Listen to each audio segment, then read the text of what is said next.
Hello, welcome to Courageously Change. My name is Lori Lamonto.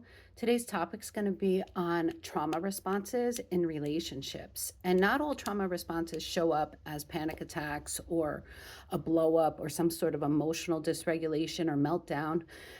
Honestly, sometimes it shows up in the smaller ways where you have to think twice about a text you're going to send to your partner and you got to reread it over and over. It could be that you freeze up when someone wants to have a conversation about feelings, or that you get over defensive if someone is discussing a topic about their feelings, because a lot of times what's happened is deep down inside you don't feel you're good enough, and your response is an unconscious reaction to some traumas in your past. Then also it could be if someone pulls away, if they pull away from you, you might get in your head thinking, your chest tightens up and your mind starts to spiral downward because they've pulled away, and now suddenly you're chasing or begging for love. You're trying to get this love back from this person. And even when your partner might want to try to show love, and they're coming towards you, and they're making an effort to show you love, you pull back because you don't feel it's safe. Not because you don't love them, but because you just don't feel it's safe.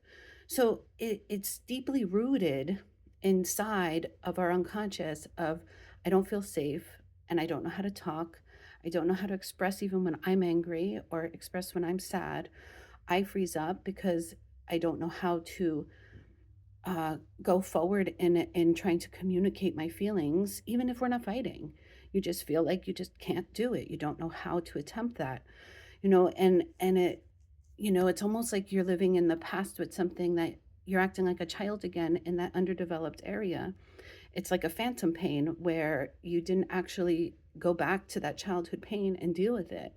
So, long story short, until you face that, until you face those feelings, till you go back to that pain that you've been avoiding, you're going to keep repeating the trauma response to the relationships, the trauma patterns to a relationship, and you're going to keep calling it love. So consider what I'm saying today, because that pattern can be broken, but you do have to go back and look at that area.